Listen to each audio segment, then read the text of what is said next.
Hello guys, welcome to my channel. তো guys, তোমাদের page বা প্রোফাইলে যদি এলার্টস বা রিপোর্ট আসে তোমরা কীভাবে সেটা রিমুভ করবে। তো দেখতে পাচ্ছ এখানে কিন্তু আমার এলার্টস আসছে, তোমাদেরকে দেখিয়ে দিই। প্রথমে আমি এর জন্য চলে আসবো আমি হোম পেজে। তো হোম পেজে আসার পর তোমরা চলে যাবে তোমাদের প্রোফাইল লোগোতে, ডান দিকে যে লাইন দেখতে পাচ্ছ এখানে সিম্পলি ক্লিক করবে। এরপর সাপোর্ট ইনবক্সে ক্লিক করবে। এরপর দেখতে পাচ্ছ উপরে রয়েছে রিপোর্টস অ্যাবাউট আদার্স, সিম্পলি এখানে ক্লিক করবে। এখানে কিন্তু কোনো রিপোর্টস নেই, তো এখানে আমি ব্যাক করে ফেলবো। এরপর ইওর অ্যালার্টসে ক্লিক করব।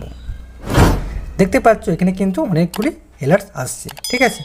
তো এখান থেকে তোমরা কিন্তু এটা রিমুভ করতে পারবে না। কারো কারো ক্ষেত্রে এখান থেকে রিমুভ হয়, কারো কারো ক্ষেত্রে কিন্তু এখান থেকে রিমুভ হয় না।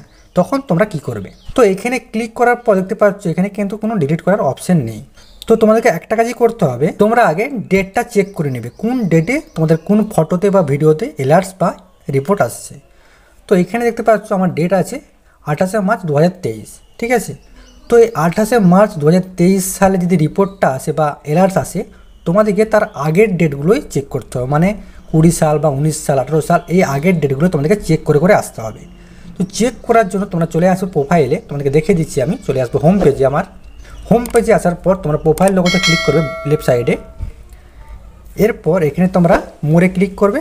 ফটো যদি রিপোর্ট আসে তাহলে ফটোতে ক্লিক করবে।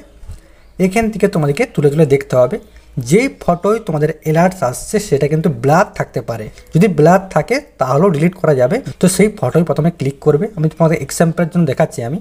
তারপর তোমরা এই 3 লাইনে ক্লিক করবে। এরপর দেখতে পাচ্ছ রয়েছে ডিলিট ফটো, সিম্পলি এখানে ক্লিক করলে কিন্তু ডিলিট হয়ে যাবে। তো রিপোর্ট যেদিনে তোমাদের আসবে তার আগের ডেটগুলোই তোমরা কিন্তু চেক করবে। যেদিনে রিপোর্ট আসছে সেই ডেটটাই কিন্তু তোমরা যদি পোস্ট ওখানে চেক করো তাহলে কিন্তু তোমরা পাবে না। মানে আগের ডেটগুলোই চেক করতে হবে।